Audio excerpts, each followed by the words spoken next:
This is what I'm saying, guys. This is what I'm saying. Look at this issue. This is a problem. You cannot tell me this is 36 tournaments. 36. You cannot look at this and tell me this is okay for our community. Oh, with the same time slot, by the way.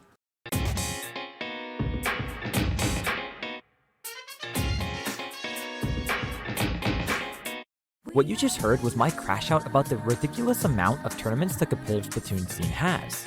It's been a problem for quite a while now, and it wasn't until my recent post on Blue Sky that really drove the conversation further past a few replies to a small post. Here's the post if you'd like to pause and read. I had tons of people reply to this post. All sorts of players, tournament organizers, and just casual fans of the game. People like Prochara, Hopgun, Sendou, and many more shared their thoughts. I'll be sure to link the post in the description if you'd like to read everything for yourself. My name is Cactus, and let's talk about what most of the conversation discussed, discovered, and gave ideas to problem solve.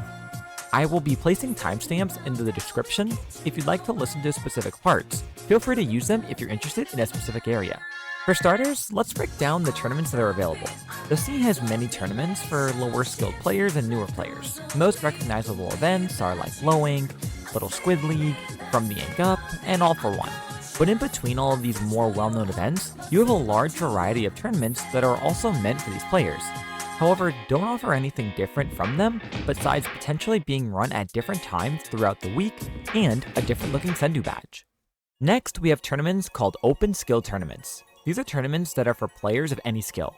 Low level, mid level, high level, and everyone in between. There are tons of these tournaments. Many of these tournaments are very copy-paste of each other with little originality besides, once again, a different Sendou badge.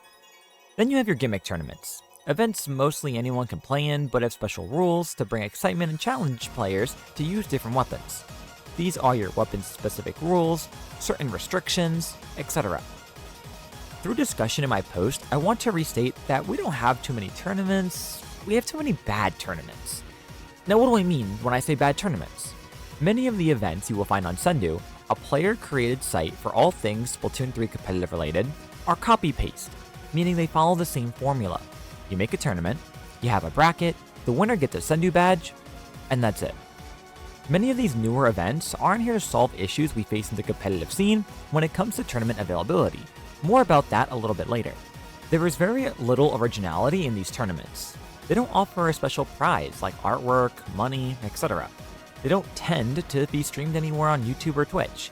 They don't advertise anywhere, so the only way you know they're going on is if you happen to see it while checking Sendou's website. These issues, along with the other issue I mentioned I'd go into a bit later, is what has damaged the expectations of what a tournament should bring to the table. Now don't get me wrong, many people host tournaments for fun and just to get used to running events. I think that's fine. However, I've noticed that the care put into running an event is very minimal. A lot of events I see run are still running if they have less than 8 teams competing, which is insanely small. Why have, for example, 4 different tournaments run at the same time, each offering the same thing, and each one having a low entry of let's say 5, 4, 6, and 9 respectively? To me, it doesn't seem worth it. At that point, why wouldn't teams just scrim? Well, I'll tell you. Sendou Badges. I was originally going to make a video about this a while ago, but now seems like a better time than ever to bring it up. Sendou Badges are these digital icons you can win when playing in tournaments to add to your Sendou profile. Over a year ago, they were very special to have. They showed greatness and often were a solid flex about achievements you've had in the game. However, so many people make them that at this current moment, there are over 500 badges. Yes, I counted. Let's take away maybe 200 or so. For some you can't get anymore from retired events, or skills you might not have as a player. That's still over 300 different badges someone could earn. Some people grind tournaments every week, winning the same event over and over, and have 30 of the same badge. Now look, maybe they have no choice but to play in those events due to their availability. But it's crazy to me that these badges have become such an eye grab that people want all of them. It's dumbed down the expectations of what tournaments should be offering in their events as prizes. There are so many events that run weekly, we haven't had a solid major in a long time. Most recently, there was a charity event called Gamers for Giving that was meant to be a 2-day event. It ended up getting such low signups that it had to turn into a 1-day event. Now there are plenty of outside factors that could have affected this. Not enough promotion, player availability, but something I noticed is that no one really shows interest in 2-day events anymore. I call it the TikTok effect, for fun. How we are so used to short-form content, we can't handle a video longer than 4 minutes without putting it in 2x speed. I connect this with Splatoon events because we are so used to short 1-day events, the idea of a 2-day just seems tedious. Many events that have paved the way in the scene like Proving Grounds, Squid Junction, 20XX, and Super Jump from most commonly known orgs like IPL and Dapple Productions don't occur often anymore, or not as well as they used to due to the sheer size of other events out there along with player interest dropping. Yet, we have more players in the scene than ever. Take a look at this graph from user Joy on Blue Sky. It's a bit outdated, so don't take it for current value, but if you look here, the numbers of players in tournaments have gone significantly up. However, the player attendance is dropping. There are so many events to choose from, players no longer feel the urgency to play because there will always be some tournament available. There needs to be a reason to want to enter in these tournaments, and right now, there really isn't one. The groups feeling the effects the worst right now are mid-level and high to top level players. This is the topic I said I'd get to later. Mid-level has recently gotten a slight bump up in events being made for them, such as SAC, Level Up, and Tri-Strike Tuesday as examples. A bit more than only one in the occasional second we would have pop up in the scene. Top level though, the players that are the best of the best tend to get one event every so often if they're lucky, usually being Sendou Final, In the Zone, or a rare major that isn't an in-person LAN event. Now you must understand, these are players who are getting good or are already very good at the game. If they compete, they want it to be worth their time. What would make it worth it? Well, a few months ago, I interviewed Volty, a top-level Carbon player who used to be on a team called Alliance Rogue, on my podcast, The Cactus Patch. We discussed the similar issue about how there is a lack of tournaments in the scene for top level. I asked specifically what can there be to draw interest. Volty said something along the lines of quality production and an art prize is all it takes. Just think about that for a second. For a chance to have the best of the best play in your tournament, all you need is to have a good quality stream and something other than a Sendou Badge. And that's what brings me to my last topic. What can we do with the current tournaments to fix the issue? Change things up. Be different. Create a want and reason for people to enter in your tournament. This applies to current organizations too, that have had long-running events. Bring back a spark in the community. Get competitive. Show people why they should be wanting to play in your event over any others that might be there. Bring in high-effort production streams with good commentary. Improve your prizes for winning. Maybe throw in a prize pool, offer team art for the winners. Get creative.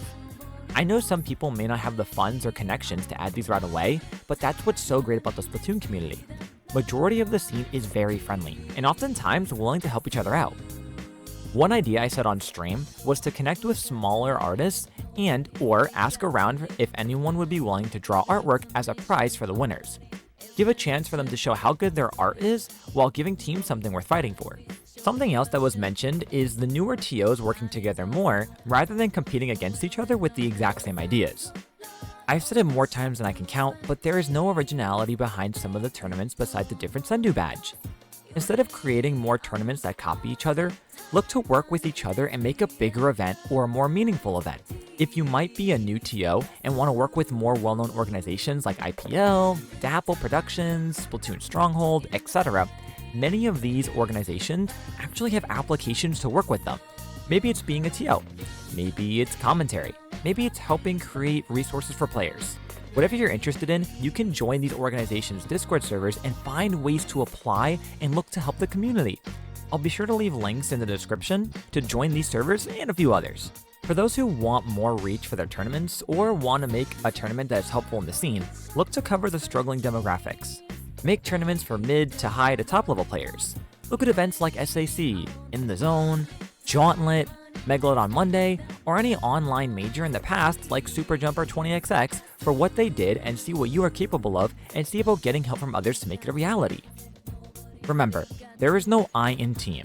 There might be me, but it's not all about you, it's about helping grow the scene. We all have one thing in common, and that is our love for Splatoon. Whether that's playing casually or competitively, cosplayer artwork, collecting merchandise, or 1000%ing the game, we all have a fire for it. If you've been around the scene to any degree, most of the time, it's a great community. It's up to us to keep it that way and share that with others. If you have any questions, please feel free to ask in the comments below. That's going to do it here from me. If you found the video helpful in any way, please consider subscribing and leave a like. And I'll see you in the next one.